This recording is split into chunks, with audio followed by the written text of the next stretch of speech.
Welcome to this first colloquium of Archaeology and Restoration, Mexico-Cambodia. My name is Bertrand Lejean. I'm Associate Professor of the Humanities Department of the University of Monterrey, and for this event I will be performing as moderator. Now I give the floor to Master Fernando Aceves Humana, who was able to join Wheels, Energy, and researchers in these historical events and will be in charge of introducing the binational authorities who accompany us tonight. Good evening to all of you. Good morning, Cambodia. I had the chance to visit Cambodia and it was decisive in my life. Each archaeological site has a particular environment and ambience.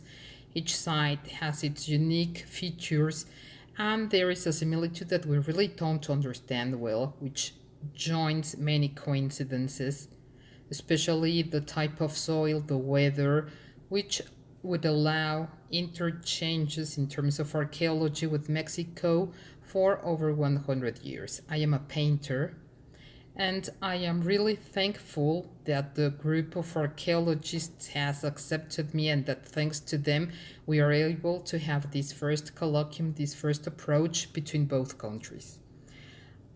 I thank very much the presence of Pumsakona, Her Excellency the Minister of Culture of the Kingdom of Cambodia, who is here with us tonight, and it is a great honor to have her here.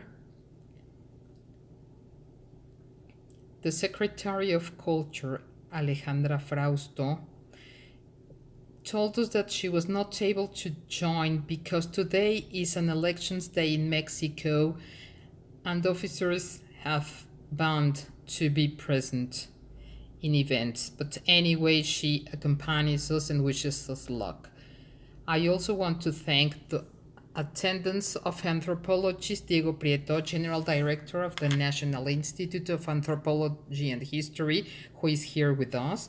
Also to Hampu, General Director of the National Apsara Authority of Cambodia. Come to Picard, General Director of the National Authority of Preavigea. Director of the Royal University, where the Shar workshop is located. Sun Sopiaka, Nian Sochea, and my friend Chan Vitarini. I also thank your collaboration and especially to Chao Sung Keria, without whose support this encounter would have not been possible. We have been working on this organization for many years, and it is thanks to her will and support that this is possible. As she and I have said, we really wish with all our hearts that this first encounter can give results that can be seen in archaeological and academic collaborations between both countries. I also like to thank all the archaeologists who accepted to work with us here for this encounter in a solidary way. And this colloquium has a very nice basis, which is to inspire youths, and in a given moment where they could doubt on which career to choose, we would pose a question to all archaeologists, which is, what inspired you to be an archaeologist? What made you decide in your youth to choose archaeology and to devote your life to archaeology and restoration? Thank you very much. I would also like to hear some words from Her Excellency Minister Pumsakona. Yes, I would like to give some short speaker, some word to our colleague. First of all, I would like to express my gratitude because today I have a great honors because to be here with all of you, the organizers, panelists, and also all the participants. I think that it is really a good opportunity and also initiative to join Mexico and Cambodian together for sharing the knowledge in the topic of archaeology, so that two countries, it seems far away, but both countries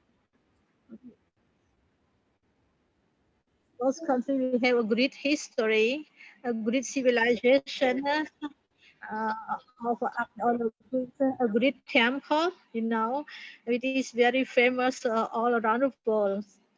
So that let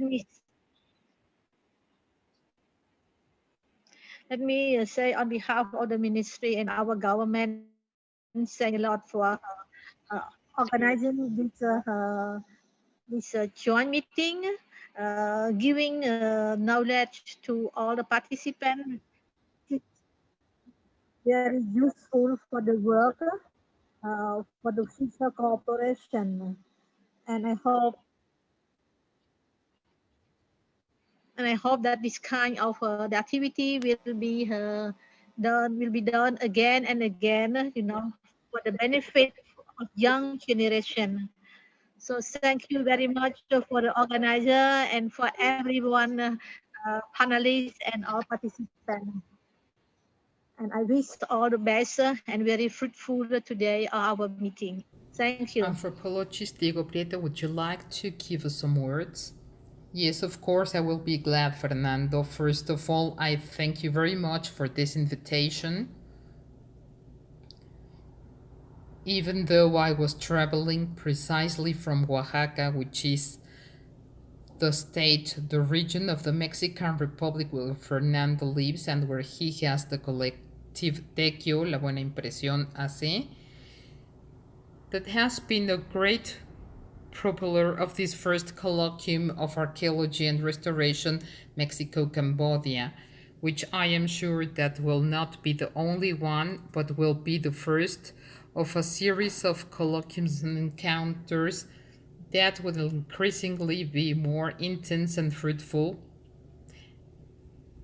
and very useful for the knowledge of the past and the present of these two great peoples, Mexico and Cambodia. I greet you especially for Dr. Sakona, Her Excellency Minister of Culture of the Kingdom of Cambodia, and I also greet Dr. Hampu, General Director of the National Authority Apsara for the protection and safeguarding of Angkor and of the region of Angkor Wat in the Kingdom of Cambodia. Undoubtedly, Mexico and Cambodia share a set of circumstances that bring us together. We both are countries that were seated on lands that were cradled to native civilizations, that were origin and of the domestication of natural and vegetable species that fed entire regions in the planet. Civilizations that are still present and alive, but that still have to leave behind a past of colonialism, of domain, and of invisibility by the centers of power in the world. Both territories, both countries, both nations have suffered the invades of colonialism, and we have received interventions by foreign countries which have been very complicated before the ones that we have needed to defend our sovereignty and independence. Precisely in this year, Mexico is commemorating 200 years of its independence from the Kingdom of Spain and the shaping of our country as an independent and sovereign one, but that along the 19th century and even in the first decades of the 20th suffered different foreign interventions which put in risk its sovereignty and the capability to decide its destiny. Both countries have also suffered wars and internal conflicts, and we are building countries seeking for a better future, for a peaceful life, and for sister relationships with the other countries of the world. It is very important that this colloquium be the starting point of the strengthening of relations in terms of culture, friendship, and the cooperation in general with the broader people of Cambodia. I also greet the Mexican colleagues who joined this colloquium, Dr. Sergio Gómez Chávez, who will begin with the first conference, the Master Conference, the Dr. Raúl Barrera of the Program of Urban Archaeology, who is working precisely in the recovery of the memory of Mexico Tenochtitlan, capital city of the Mexica state of the Triple Alliance Empire, that precisely 500 years ago fell under the embate of the Spaniards and its indigenous allies. We will also have with us our dear colleague Nelly Robles, who works intensely in all the Oaxaca region, especially in Monte Albán and Atzompa. Likewise, Guillermo de Anda from National Geographic and collaborator of INA, who has been working in the recovery of the cultural and natural values of the Great Maya Aquifer in the Maya Peninsula of Yucatan.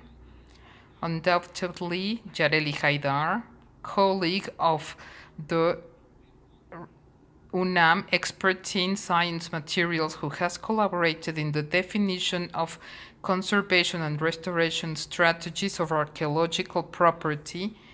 And we also greet the Cambodian colleagues who will enrich us with their experiences in the task of research of archaeology and conservation of archaeological sites and monuments, in particular Angkor, the park of the Kingdom of Angkor Wat in Cambodia, especially Pem San Juan, Sun Tin Kin, Ariacarit,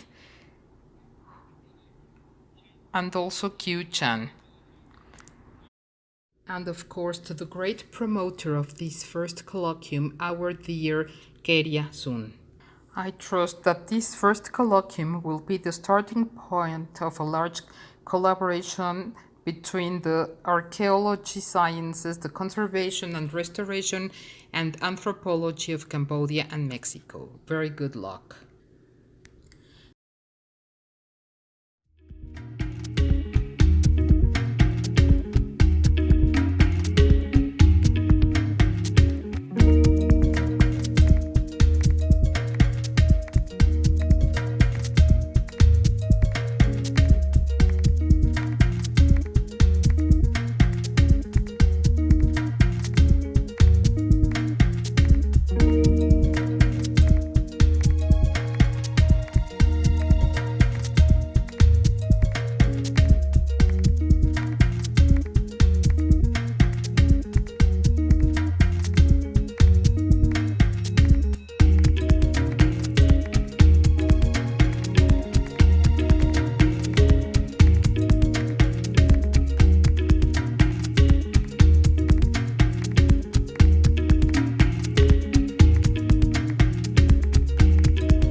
We thank Master Fernando Aceves for his welcome words.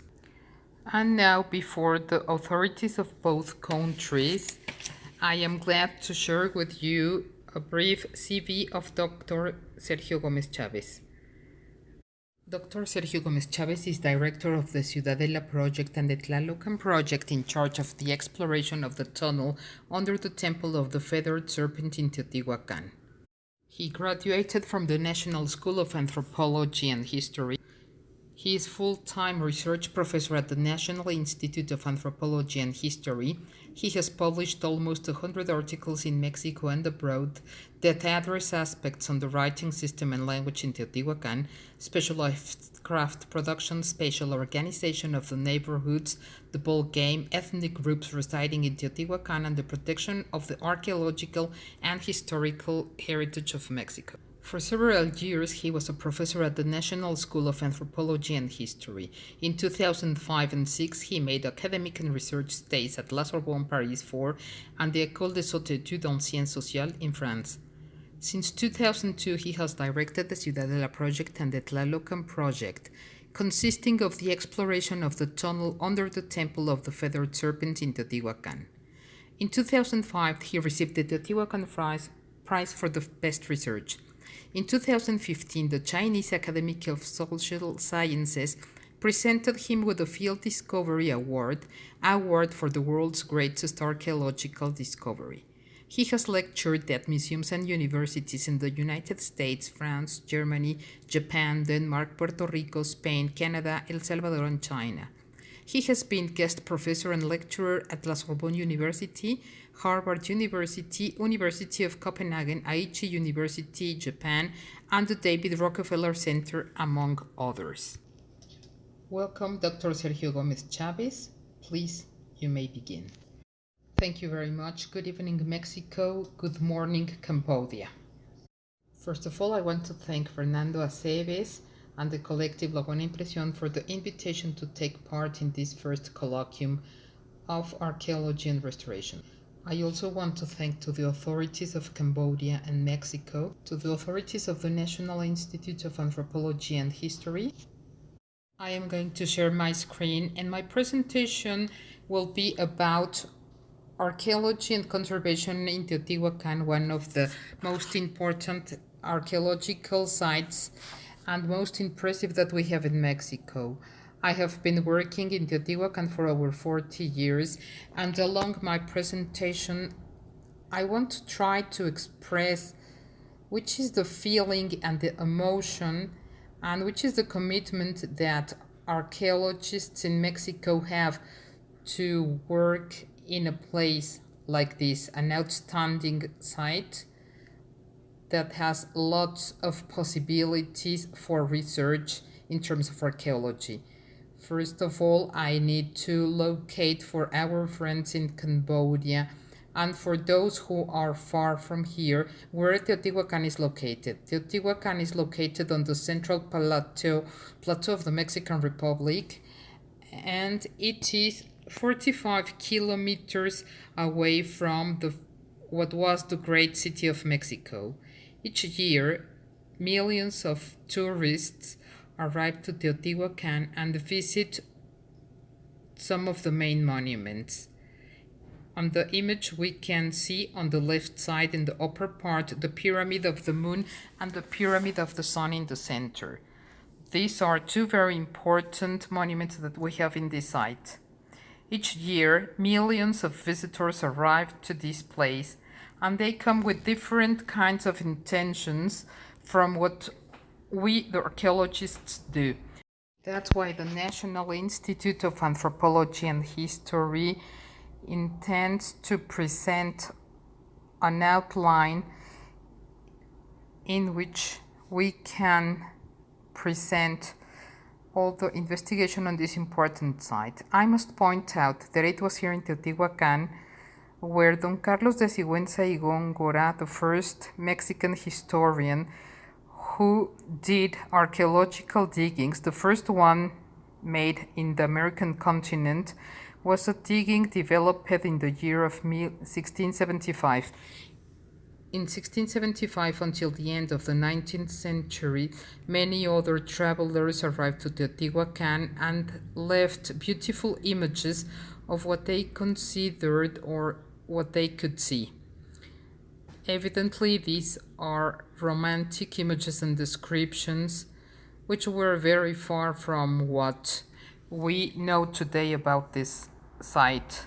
There is a beautiful image of painter José María Velasco, a very important Mexican painter, painted towards 1878 with very well describe the perception that people used to have on this place. And on this canvas, we can see the depiction of the Sun Pyramid.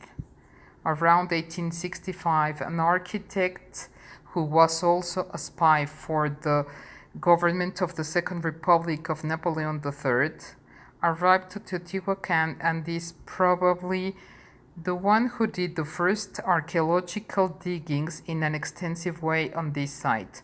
Unfortunately, all his records, all his file, and the information generated by him that some people that have studied his biography was made of thousands of drawings and writings were lost when he got back to France after being for some months in Mexico. It was in 1895 when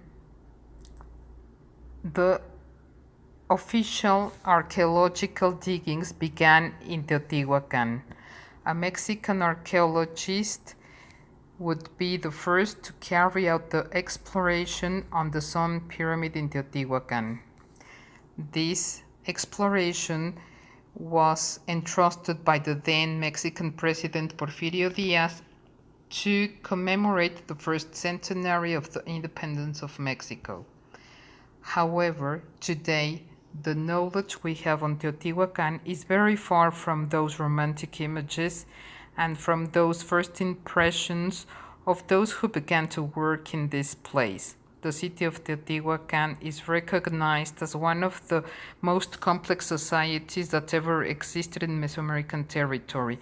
And as we are going to see, Teotihuacan is not only what tourists can visit each year, the millions of tourists that arrive each year. It's not just the pyramids of the sun and the moon, but it's thousands of archaeological complexes that form this wonderful city. In this place, given its importance and given the relevancy to the investigation, scientists and researchers from different disciplines, not only archaeologists or anthropologists or ethnologists, even ecologists, have applied a wide range of theories, and even in this site, different methodologies have been tested. Archaeologists have used different techniques trying to contrast hypotheses that intend to provide explanations about this complex society. Today, archaeologists are using new technologies to have a more scientific and analytic perception of the materials that we have found when we are digging, and this allows somehow to reinforce many of the ideas and the interpretations and hypotheses that we have posed. New technologies allow us precisely to have a deeper knowledge of what reality was in Teotihuacan. This way, in case of the restoration, in the field of restoration, we see that different methodologies have been used and diverse materials have been applied. Those devoted to this task have changed and have applied the different trends of restoration, which have been since the total reconstruction, as we can see in this image, in an ensemble known as the Quetzal Butterfly Palace, to other works developed at present time, in which it is sought to have the least intervention as possible. Here we can see how up to the year 60s, works of total reconstruction of buildings were made. Today, these are works that are forbidden at international level, and restorers and archaeologists try to avoid reconstruction, and we are trying to use similar materials or close materials to the originals, because we understand that reconstruction of buildings affects them because they lose this dimension and the historical character of a monument or of what an archaeological site would be. Now, we can ask ourselves what's the importance of our Teotihuacan for archaeology. This is fundamental because many investigators recognize in this place the opportunity to investigate different aspects around the origin of social classes, how the state arose, the ways of government, and the role of institutions. Archaeologists and other researchers of social sciences are interested in Teotihuacan because we can investigate different aspects about the production systems, their impact in demography and environment. More than in any other place, Teotihuacan is a key site to undertake and study urbanism and the built space as a social product. Archaeologists are also interested in studying the systems of religious thinking and the worldview, not only in Teotihuacan but also of the Mesoamerican cultures in general. Studies devoted to the understanding and to physical anthropology are very important because they have allowed us to understand the conditions of life of the population, the impact in health and disease that people suffered, and which were the patterns of consumption. Finally, archaeologists recognize that Teotihuacan, given its size and complexity and anciency, is a reference for understanding the processes that led to the development of humanity itself. To locate on time, we can point out that Teotihuacan began around the year 400 before Christ. By that time is when small communities arrived to populate the valley of Teotihuacan. However, between the years 100 and 150 of our age and the 550 or 600 of our age is when Teotihuacan reached its maximum development and apogee. Around the 750 of our era, Teotihuacan suffered problems of social and economic nature, which make the city to be abandoned and destroyed probably by its own inhabitants. Today, we have a map of the former urban complex, and each of these small squares that you can see on the image represent the different architectural ensembles of the city. A city that had a length of around 23 square kilometers and was made up by different architectural ensembles. Here we see the place of the pyramids of the sun and the moon that join together with the citadel and one of the most important complexes that used to be the city market, the main market, and they were united by a large roadway or processional path. We see different quarters like the Maya quarter and other quarters used by other ethnic groups. Hydraulic works of monumental character were built for the management of different waters, sewer systems, and that gives us an idea of the knowledge people of Teotihuacan had around sewage systems.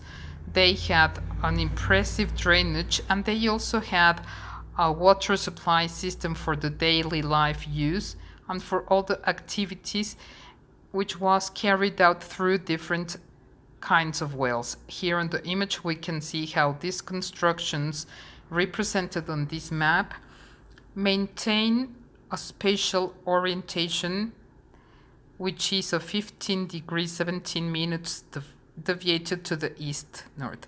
When we speak that all the constructions in the city had a deviation, we don't mean to say that Teotihuacans made a mistake, but they built the city and maintained this orientation so that the entire city could work as an astronomical clock. From the Pyramid of the Sun, we can consider that it is the largest astronomical clock that humankind ever built along history. we know that the city was organized spatially and politically in quarters, although we still know that since the beginnings it was formed by different ethno-linguistic groups. The city didn't have the same shape and dimensions always. It changed. Since the beginning of our era, we can see how the city went modifying and growing as the population grew.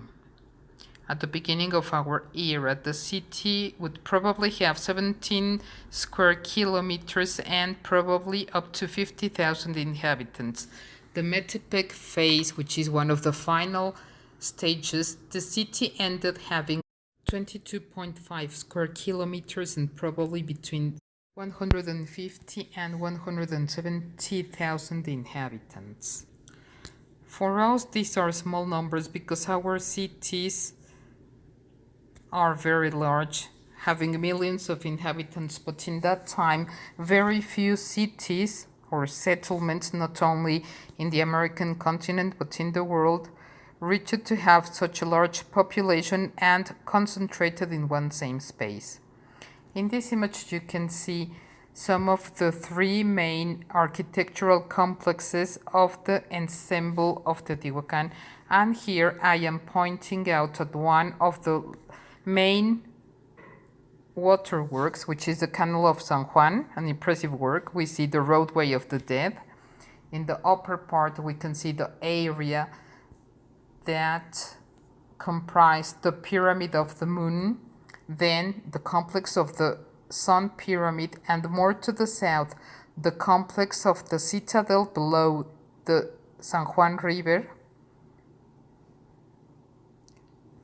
This is an image of the Moon Pyramid, a building having 154 meters per side and reaching a height of 45 meters. After many explorations and works developed in the year 60, some of the buildings have been discovered, buildings around this complex, and there are still many other buildings to be explored. The architectural ensemble of the Sun Pyramid represented the main building, and we have here a large basement having 110 meters per side and a height of 65 meters. Many buildings around these would have shaped the architectural complex, which is one of the three main that Teotihuacan had. Finally, to the south, we find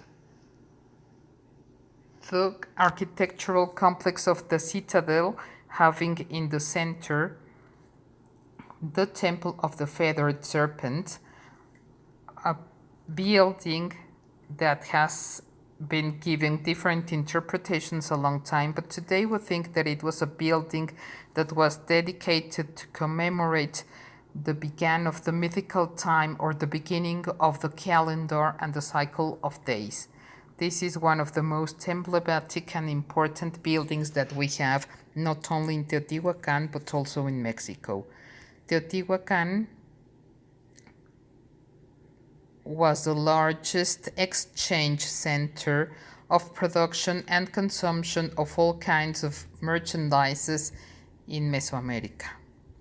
Objects such as these that we can see were produced in the different workshops, hundreds of workshops that the city had, and that generated an impressive wealth, thanks to which it was possible to achieve the construction of those large buildings such as the pyramids of the Sun and the Moon, which have more than 1 million of cubic meters in volume according to different calculations. Archaeologists have recognized that the obsidian had a fundamental role in the economy of Teotihuacan. There are more than 400 workshops that were discovered, which were devoted to produce obsidian, and there are many deposits of obsidian near Teotihuacan that surely were controlled by the people of Teotihuacan and at local and regional level.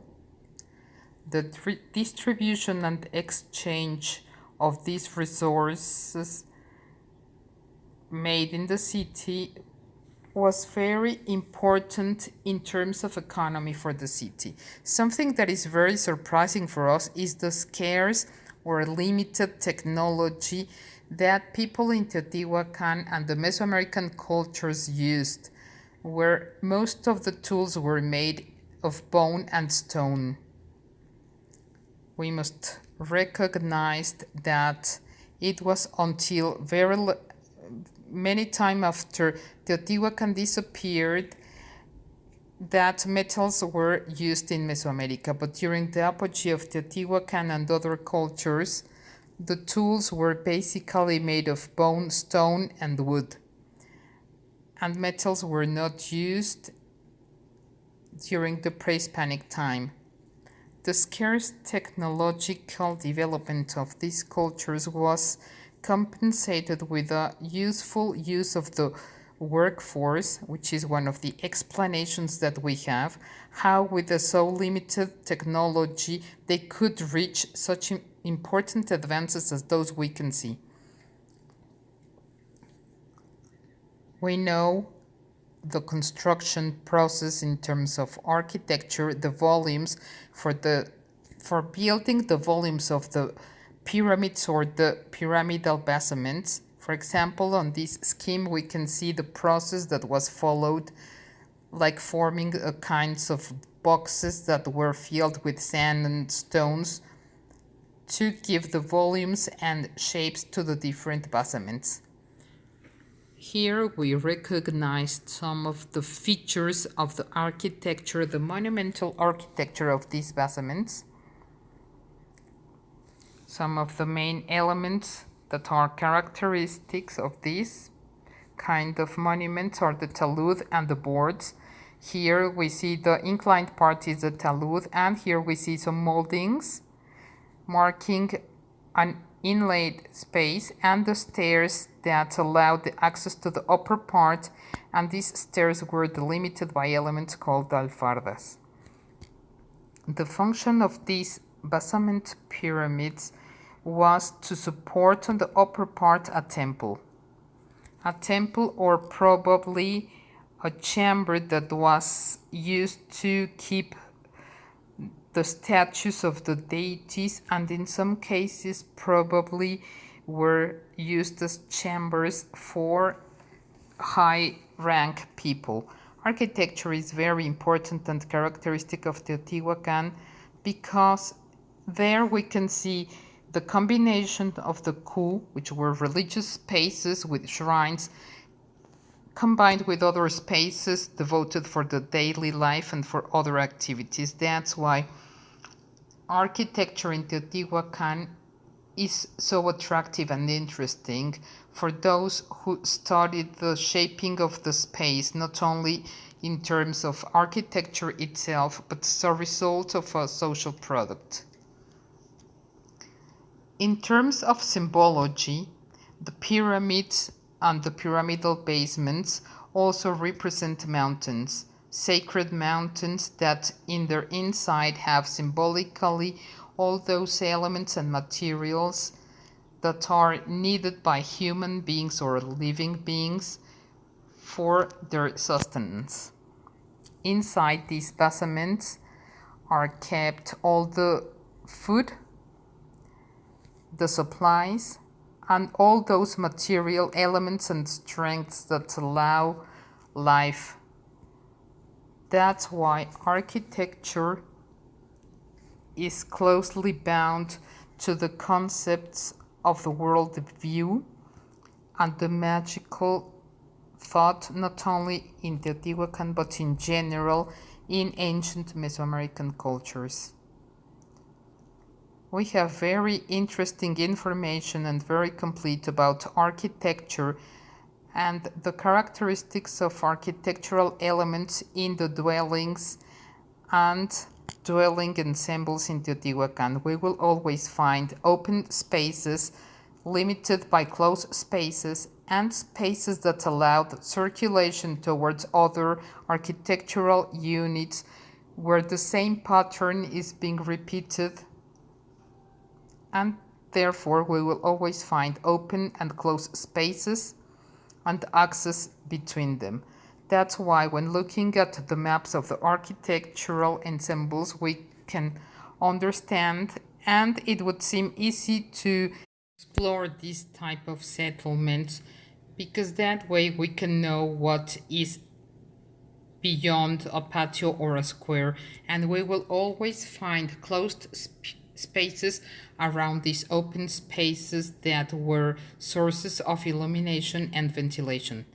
These are images of the dwelling units, the domestic ensembles that were used by families that we cannot know how many members they had or how many spaces each family could have used, but we can understand that each space, each construction, each ensemble is reproducing inside elements of their cosmogony. Each space had in its center a small shrine, and somehow they gave the sacral aspect to the spaces used in daily life. These are images of other architectural ensembles so that you can see some of the characteristics, and something that is distinctive for the dwelling ensembles is that some of them were decorated with mural painting. Today, we recognize that mural painting was for exclusive use of elite groups, and mural painting was only used in dwelling for elite groups or for public buildings.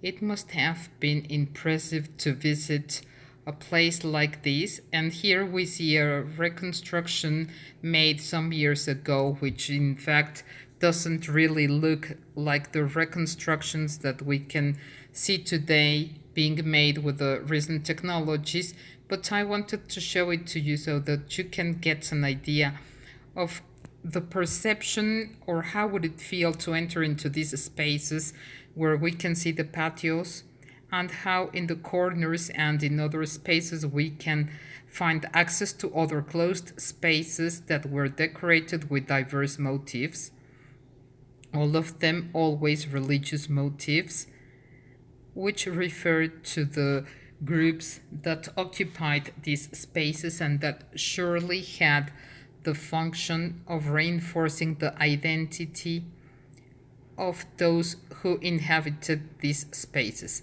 Something surprising in Teotihuacan is an element that is known as the architectural superposition. On the lower part, we can see the remains of one stage and how it was destroyed to overlap another one, or to build the new stage of the same building with different motifs, sometimes with the same dimensions, but with different iconographical elements and different decoration. That's why we are surprised with Teotihuacan, because for nearly 600 years, people in Teotihuacan didn't stop developing an intense building activity, and we must consider that there were no animals to carry materials, and neither they used the wheel to carry materials. Transportation of millions of cubic meters of materials for construction was made by people.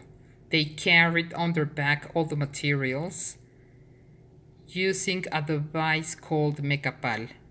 Here we can see, just to point out, how the buildings in their interior have different superpositions. In the case of the Moon Pyramid, the archaeologist Rubén Cabrera recognize that there are different superpositions, and in fact the one that we can visit or see when we go to Teotihuacan would correspond to the sixth superposition. Because of the last one, the seventh one, there is not much to see. Here is a map of a quarter that I had a chance to explore along with Rubén Cabrera. And after these findings, we knew that the city was not organized in quarters, but that the different elements of the quarters that would have shaped the urban complex of Teotihuacan would be: each one had a public square and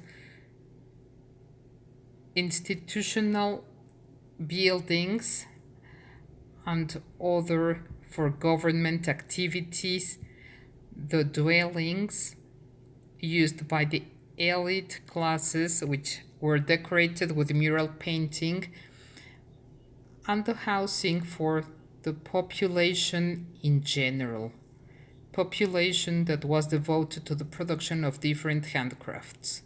We know that for the Patlachiqui phase between the 200 and the beginning of our era, Teotihuacan had a population of around 40,000 people.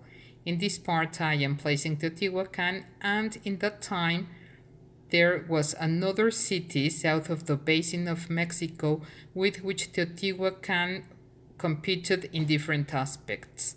Teotihuacan in that time was just part of a network of economical and social bonds that allowed the exchange and the distribution not only of goods but also of ideas and of maintaining other kind of relationships.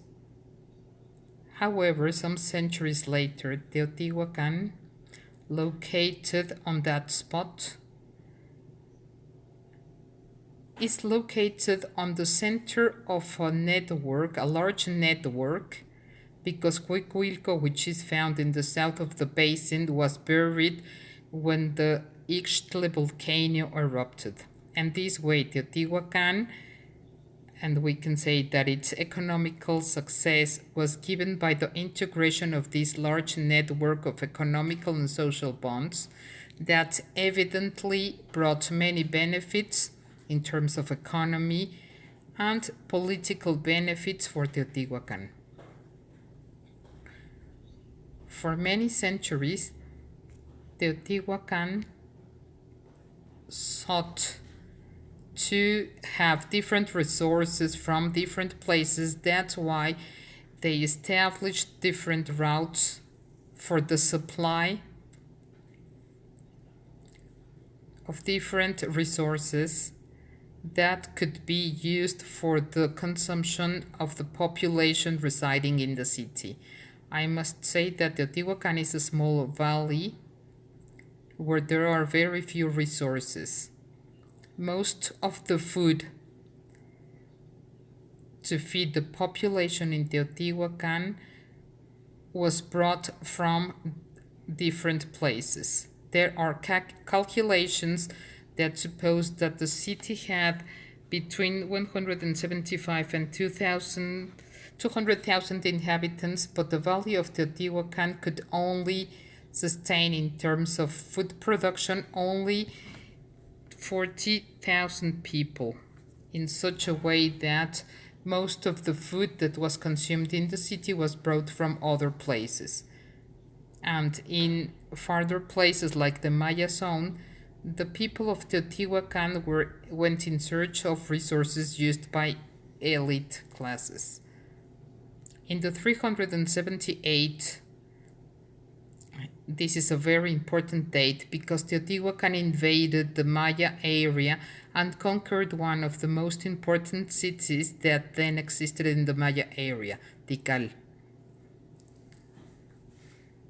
Epigraphists have pointed out that a military called Siyekka, which means burning fire, went to different Maya sites before arriving to Tikal, 1 year later, a very important character called Jacques Nunajin, first alligator, who was son of a governor of Teotihuacan, was appointed as governor of this city.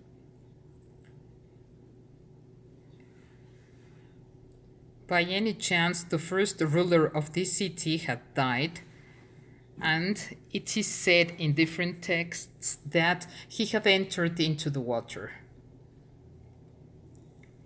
And this character who arrived from Teotihuacan took the place of the ruler, conquering this important place. I will rapidly say that for a long time ago, it was thought that in Teotihuacan there was no human sacrifice, but today we recognize that human sacrifice was a very extended practice practiced at individual level in the domestic spaces, in the quarters, and there were also mass human sacrifices in which probably most of the population would have taken part as spectators of the sacrifices.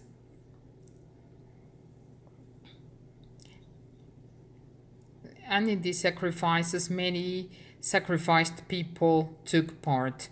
They were sacrificed in some ceremonies or rituals. And thanks to the study of the burials, human burials, we can recognize the characteristic way how people was buried, and we can identify who were from Teotihuacan because of the way of burying the dead. In Teotihuacan, they were buried bent, and we have found lots of skeletons from babies, and this way we can see that the population reproduced with a high reproduction index, but that many children were dying mainly because of problems at the birth time and by diseases, probably gastrointestinal illnesses and other diseases. There were different practices like placing cinnabar on the bodies as a symbol of status. Thanks to the studies of physical anthropology, we know some of the physical features of the people in Teotihuacan. Men were like 160 high and women 140, and among other characteristics we know that they practiced the skull deformation. This is a reconstruction made by Dr. Linda Manzanilla some years ago, and this is very illustrative because it allows us to have an idea of how would people of Teotihuacan can look like and which were the physical traits of people from Teotihuacan. Based on the anthropophysical studies, these reconstructions can be made.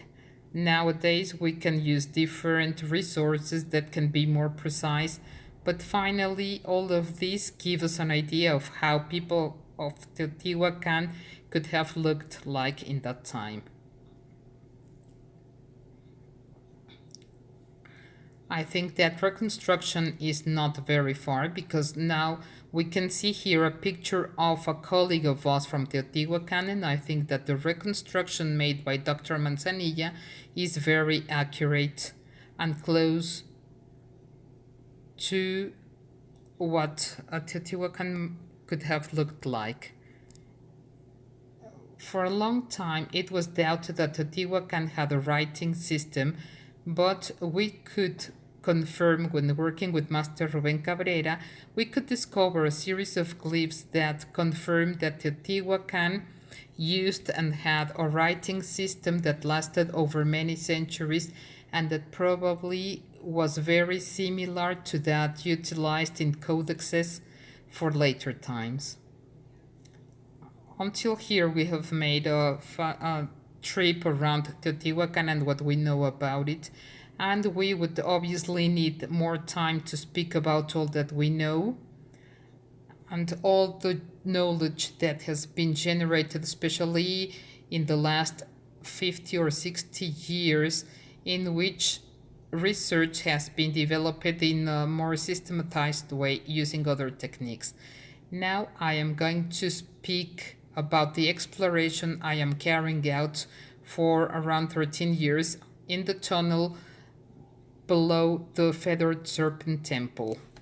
This research began because this emblematic building of the Feathered Serpent temple started to show some damages, and we needed to pose the problem and try to identify some of the causes that were provoking the decay in the building. So together with different colleagues and specialists in different disciplines from Mexico and abroad, we analyzed the problem and trying to find a solution to this problem.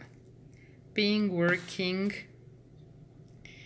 in the attention to the conservation problems on this temple, on October 2 of the year 2003, there appeared a hole next to the temple of the Feathered Serpent, and I descended tied to a rope, and then I discovered that there was a tunnel running below the temple. We have been working for 12 years of exploration,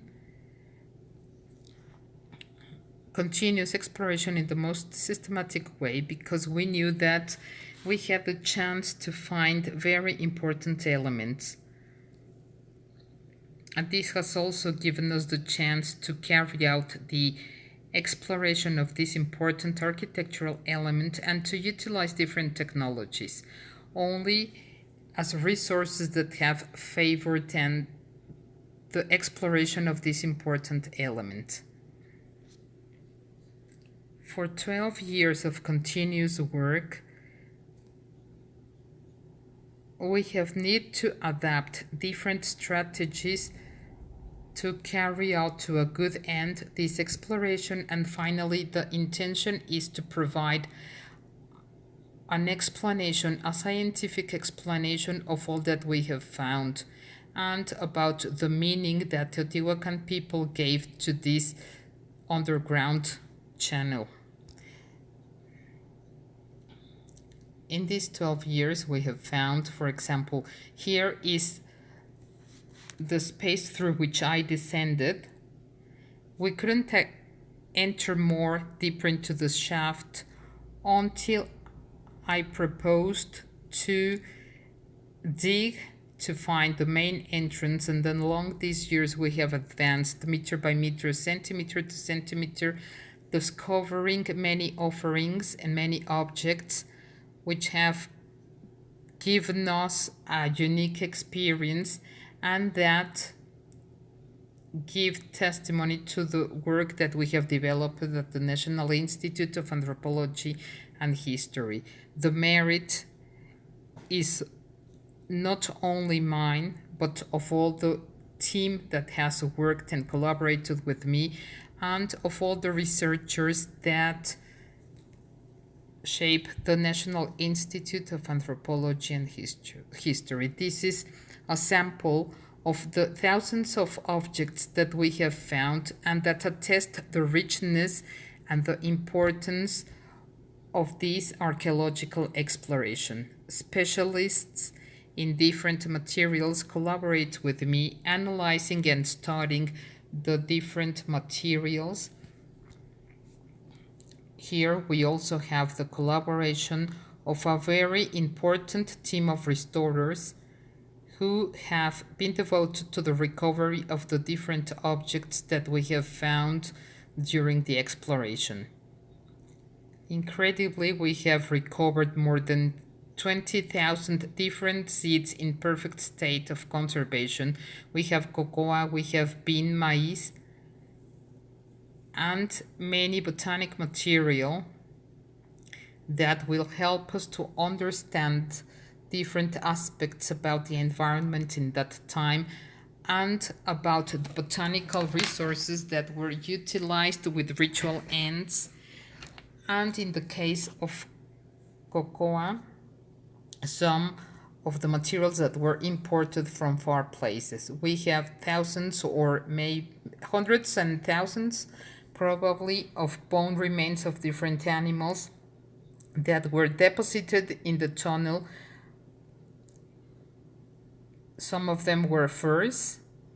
We have only found some parts that corroborate that furs were deposited there. We have remains of insects deposited in boxes, like bugs, and we can also see a small sample how we found hundreds of snails and many other objects that are in perfect state of conservation.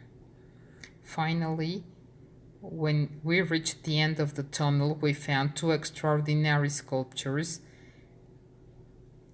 which interpretation we are working on, although we have idea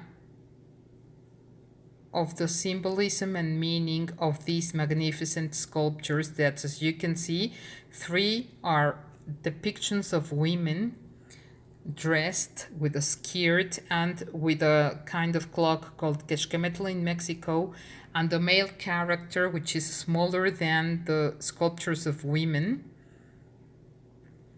depicted in greenstone. My initial theory is that these are the representation in stone of the ancestors, founders of Teotihuacan, because all of them are carrying different packs where they brought all the materials that were utilized for magic and divination. These persons had the gift of divination, and that way they could locate the sacred place where they needed to place the 3 stones to raise the first shrine, and where the sedentary life must have begun.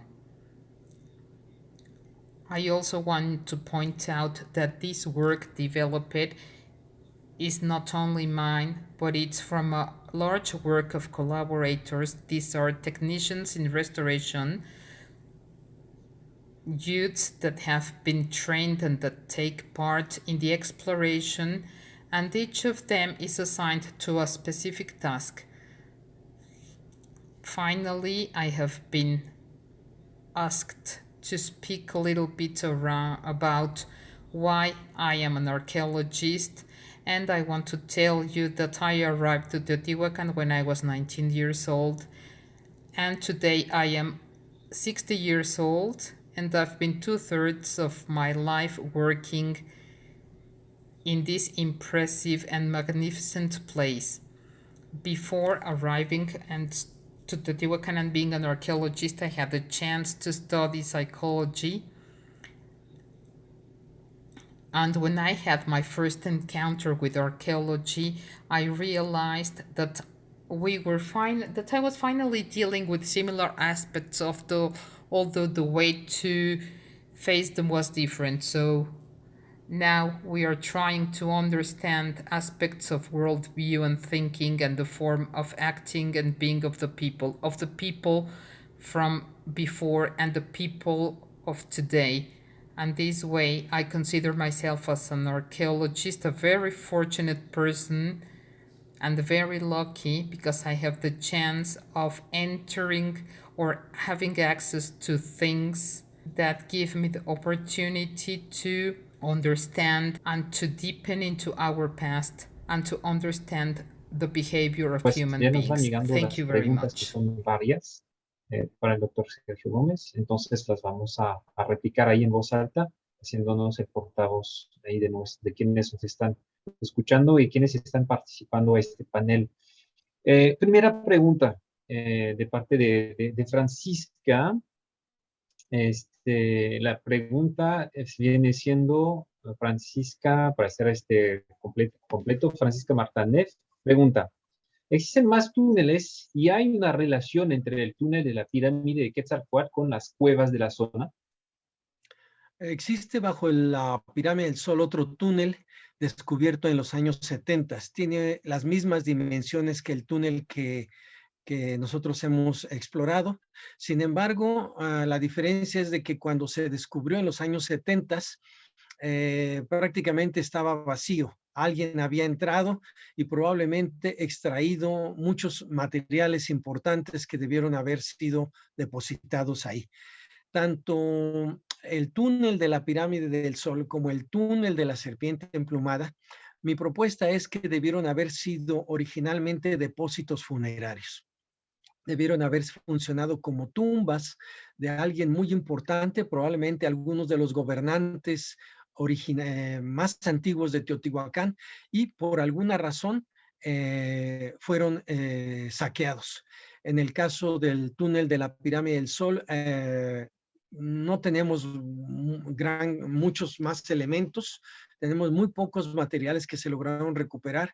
En el caso del templo de la serpiente, del túnel bajo el templo de la serpiente emplumada, sabemos que los teotihuacanos ingresaron y sacaron algo muy importante, algo muy pesado del interior.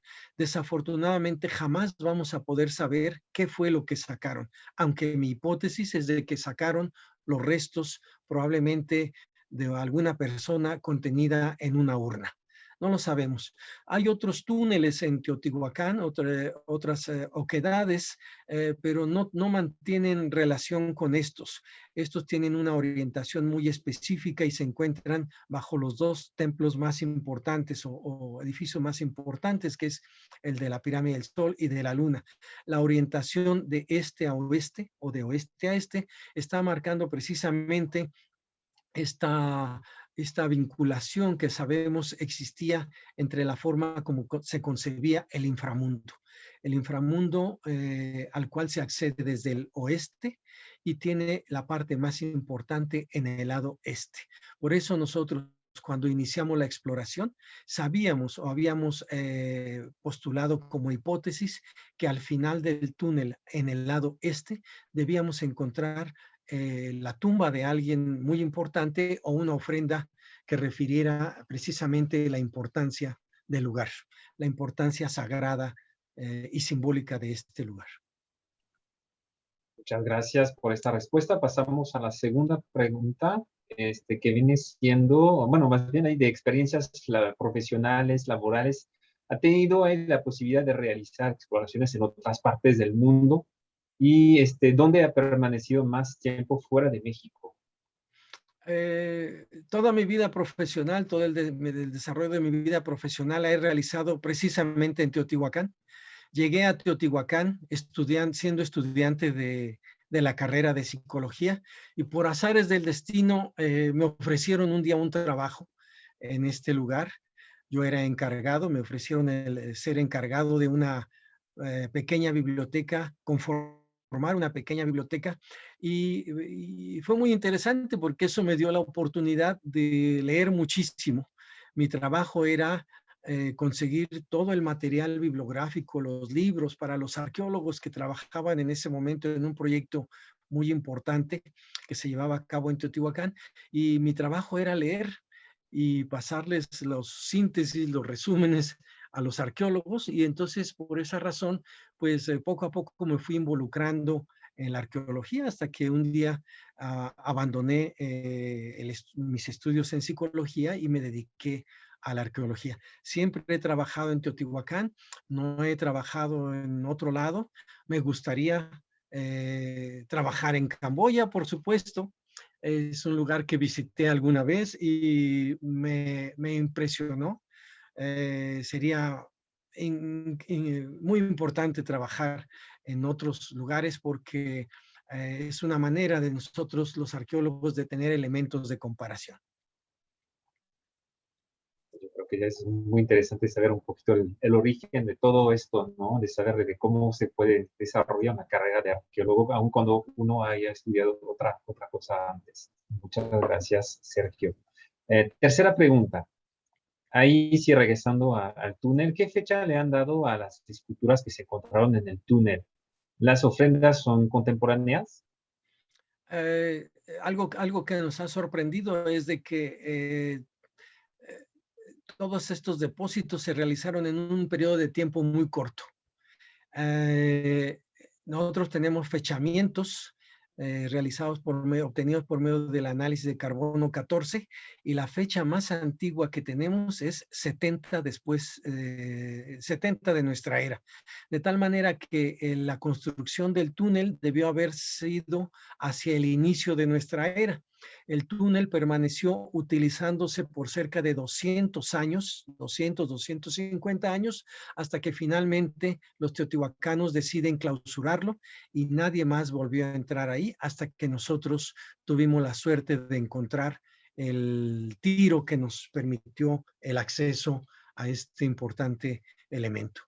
Entonces, son las fechas que tenemos que seguir trabajando, pero las esculturas y todos estos elementos depositados al final del túnel debieron haber sido colocados entre el año 100 y 150 después de nuestra era. Gracias por la precisión. Pues ahí no veo más preguntas ahí que me van llegando, entonces voy a hacer una pregunta ya también de carácter motivacional, ¿no? Ya que es un poquito el tema. Vemos ahí que la situación a nivel global debido al COVID ha complicado muchísimo todo lo que es la exploración arqueológica, lo que es el trabajo arqueológico. México no es exento de esos problemas. ¿Cuáles serían las recomendaciones que podríamos hacer a un joven que quisiera empezar una carrera de arqueología hoy día en México y en Camboya quizás? ¿Cuáles serían ahí los mejores consejos que podríamos dar a esos chavos? No sé si puedo yo dar un consejo, pero se requiere de mucha pasión, mucha paciencia y sobre todo mucho estudio, mucha lectura para poder tener elementos que nos permitan brindar explicaciones científicas plausibles de lo que los arqueólogos vamos descubriendo. Sobre todo el interés por algún tipo de material o algún aspecto en particular.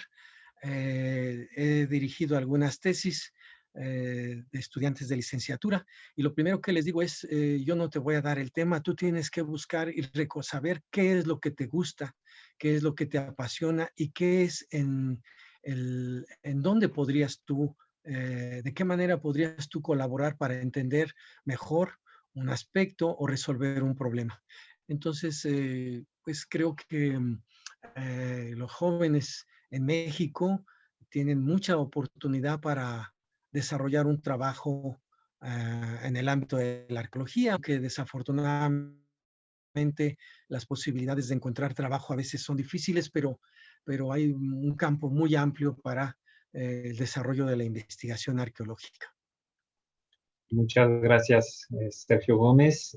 Voy a pedir pues a nuestros panelistas presentes que vayan prendiendo sus cámaras y vamos a pedir al antropólogo Diego Prieto, director del Instituto Nacional de Antropología e Historia, y pues a la honorable ministra de Cultura de Camboya, la señora Ferun Sakonai, que también está ahí prendiendo su cámara, para eventualmente hacer unos comentarios acerca de la presentación del doctor Sergio Gómez. Por favor, adelante.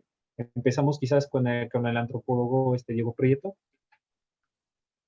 Muy buenas noches, pues ha sido un gusto escuchar, como siempre, a mi queridísimo colega Sergio Gómez, que yo creo que representa de manera muy clara el inmenso trabajo que lleva adelante el Instituto Nacional de Antropología e Historia para el estudio, el cuidado, la protección legal, la divulgación y el disfrute social de nuestro patrimonio arqueológico, histórico y antropológico. El instituto es una gran institución creada hace poco más de 82 años por el Estado mexicano y que tiene mucho que ver con la intención de recuperar en las grandes aportaciones de las civilizaciones que florecieron en nuestro territorio, la explicación de mucho de lo que tiene que ver con nuestra diversidad cultural, lingüística y étnica. La necesidad de que México recupere esta condición pluricultural que muchas veces fue opacada por el colonialismo, por la segregación, por la dominación extranjera y por visiones que resultaban culturalmente excluyentes.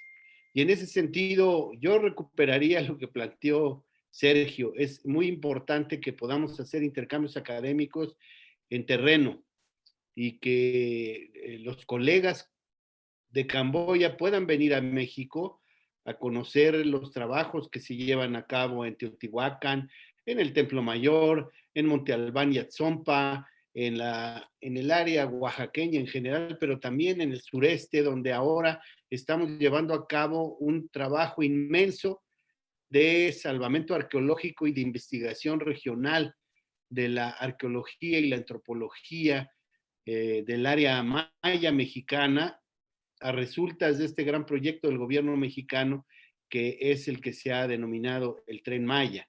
En ese sentido, los hallazgos de Teotihuacán son verdaderamente sorprendentes. Teotihuacán es un área fundamental para entender la arqueología mexicana y para entender los desarrollos culturales en toda el área del altiplano mexicano. Sergio habló de cómo desde el siglo XVII empieza en la Nueva España la inquietud por hacer estudios de esta vieja ciudad mesoamericana, pero también habría que reconocer que ya desde el periodo posclásico, hacia los siglos XIV y XV de nuestra era, los mexicas van a Teotihuacán, que es una ciudad ya virtualmente desocupada, aunque seguía habiendo pobladores en mucho menor densidad, y trabajan ahí la idea de que ese es el lugar en donde surgieron sus dioses, porque los mexicas necesitaban un discurso de legitimación para poder construir su hegemonía en la cuenca de México y más allá en la gran parte del territorio mesoamericano. En ese sentido, me parece fundamental que recuperemos este vínculo, porque no quiero desconocer que en mucho la arqueología y la antropología de México se desarrollaron, digamos, muy imbuidos de la necesidad de recuperar la afirmación nacional. Pero no podemos negar el diálogo con las demás culturas y con las demás comunidades arqueológicas, antropológicas y, por supuesto, las instituciones que se ocupan de la conservación y restauración del patrimonio cultural en otras naciones. De manera que el diálogo con Camboya me parece fundamental. Sin duda, en Camboya y en un sentido más amplio, en el sureste asiático, vamos a encontrar muchas claves para poder hacer estudios comparados de los desarrollos civilizatorios en estos ámbitos que constituyen las cunas de civilizaciones originarias. Saludo entonces mucho este primer coloquio, México-Camboya, Arqueología y Restauración, y hago votos para que siga produciendo muy buenos resultados como el que nos ha ofrecido Sergio Gómez con esta muy brillante conferencia. Muchas gracias. Muchas gracias, antropólogo. Vamos a dar la palabra a la honorable ministra de Cultura de Camboya, la señora Ferun Sacona, si quiere hacer ahí unos comentarios finales. Thank you very much, dear colleague. I would like just to say that it is a very big and interesting work, research work, very valuable for sharing, history, methodology, and also the current situation of Mexico. And, we are also with our colleague from Cambodia. So that, honestly, I'm not archaeologist, but I'm follow it very interesting because when we talk to the past, we just in my heart, in my head, I wonder how it was built. The pyramid in Mexico, in Angkor. It was imagined our ancestral, so that even actually a lot of researchers work very hard, but we cannot find every question and cannot do answer for the work done by our ancestors. So that I encourage you and very grateful for your work, and also, as I say again, very important for joint together experience, sharing experience between Mexico and Cambodia. They are almost the same history, the same similar civilization. So that this is my work I would like to say at the end. Say thank you very much. Muchas gracias, señora ministra. Muchas gracias, señor director Diego Prieto, por sus palabras. Pues yo les voy a pedir a todos nuestros panelistas ahí presentes, por favor, que prendan ahí sus cámaras. Tenemos ahí que tomar un pequeño recuerdo de esta primera conferencia que impartió el doctor Sergio Gómez Chávez, conferencia inaugural ahí de este primer coloquio binacional de arqueología y restauración. Y bueno, también invitarlos a seguir la programación de este coloquio. Tenemos una segunda sesión que va a estar muy, muy interesante el día de mañana.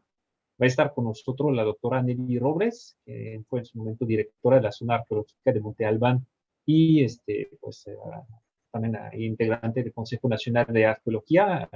Y bueno, nos va a hablar entonces de cómo ser arqueóloga en Oaxaca en su momento. Entonces, queden ahí, quédense un tantito ahí los panelistas. Fernando, no sé si quieres ahí dar unas palabras ahí para cerrar esta primera sesión. Adelante. Agradecer a todos los participantes que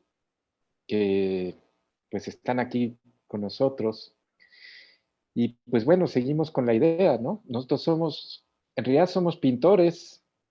Éramos un oficio que era muy importante para la arqueología y pues se ha separado un poco por las cuestiones de la tecnología, pero existe una hermandad.